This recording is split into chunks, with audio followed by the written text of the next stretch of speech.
New research from the Global Initiative Against Transnational Organized Crime shows that at least 30% of Europe's cocaine passes through West Africa, while synthetic drug markets are expanding and diversifying, creating serious challenges for public health, security, and governance.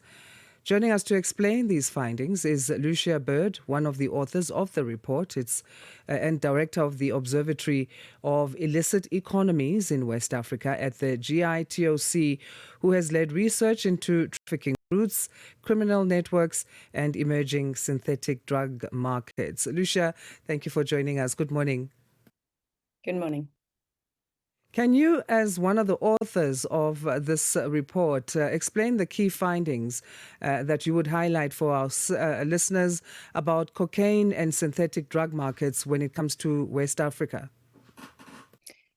The illicit drugs landscape in West Africa has been fundamentally reshaped by a surge in the manufacture, traffic, and consumption of synthetic drugs. The drugs market has rapidly diversified, and we're seeing a widening range of substances available, including synthetic opioids, which are powerful, highly addictive, and can be deadly. And this is occurring in parallel to a fast-paced expansion of the transshipment of cocaine from Latin America on its way largely to Europe, as well as other regions. What about West Africa makes it a hub for these trafficking routes? Your research shows that at least 30% of Europe's cocaine passes through this region. Firstly, the geographic location of West Africa between cultivating areas in Latin America and consumption markets in Europe, which have grown over recent years and been extremely profitable.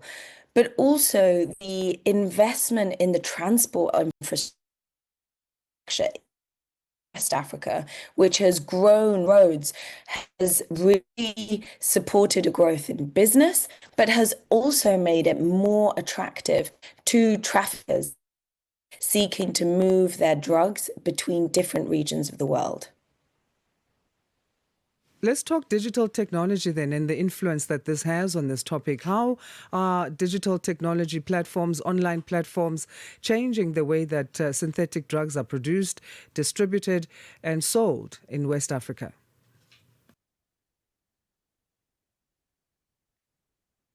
The internet is proving a democratizing force in synthetic drug markets.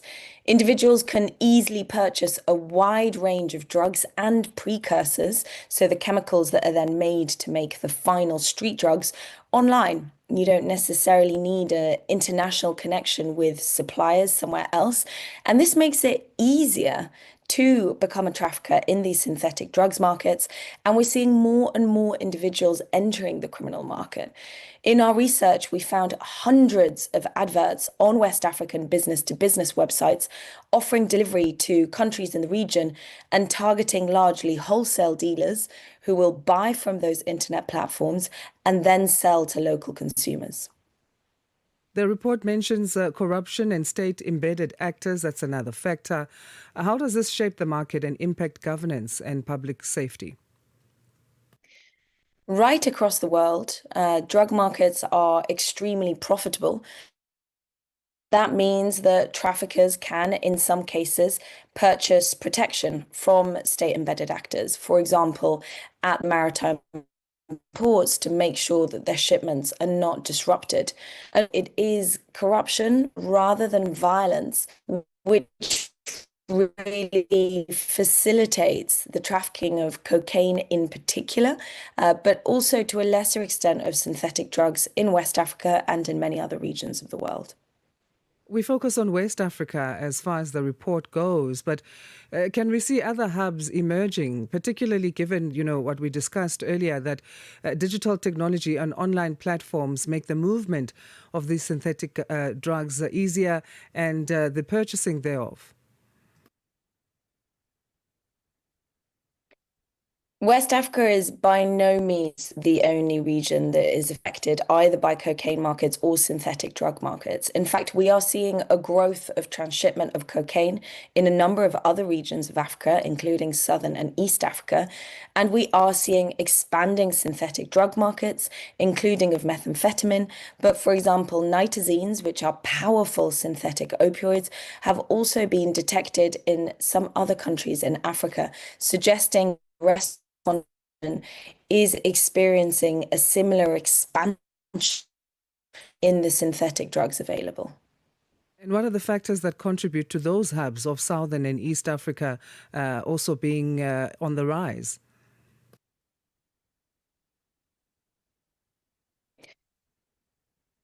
The trends that we're seeing in synthetic drugs markets in West Africa cannot be isolated from global trends. Right across the world, we are seeing more and more synthetic drugs being produced and quickly diffused across communities. And so this is not a localized phenomenon. It is part of a global challenge of synthetic drugs and in particular of synthetic opioids. And because of this, it needs a coordinated and international response. So I guess that feeds into our next question then, in terms of how governments and regional partners should take steps to address these growing threats effectively. Based on your findings, in what ways? You talk of collaboration. So there are three key pillars of the response. Firstly, strengthening the evidence and intelligence sharing of what drugs are available, what chemical composition is, and how the criminal market is working, to support early warning systems in countries so they can act early to prevent a surge in the consumption of new drugs and have the data to provide health support to consumers. And acting early is key because it is very difficult to counter synthetic markets once they are entrenched.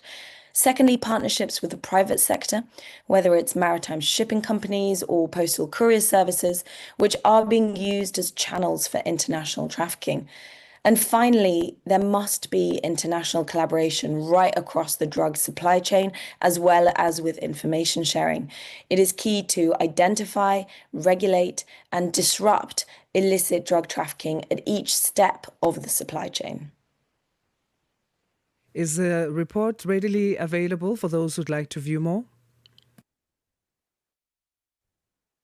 Of course, the full report, which has a lot more detail, is available on the Global Initiative Against Transnational Organized Crime website on synthetic drugs this week, with a focus on cocaine coming out next week. Thank you so much, Lucia, for your time and for these insights. Thank you very much. Lucia Bird is director of the Observatory of Illicit Economies in West Africa at the GI-TOC. That's the Global Initiative Against Transnational Organized Crime. A report there looking at how at least 30% of Europe's cocaine passes through West Africa, while synthetic drug markets are expanding and diversifying. Of course, digital technology making it easy for the movement of such drugs, and looking at the economy specifically of West Africa, but as you heard, even Southern and East Africa being emerging hubs. And now we enter the third and final hour of Rise and Shine. Thank you for choosing us to wake up with and staying with us till this point. Asanda Beda and Peter Ndoro with you for this next hour. Of course, we'll tell you what's coming up in a bit. It's 8 o'clock Central African time. We say good morning to Matapelo Mahape for our latest in the world of news.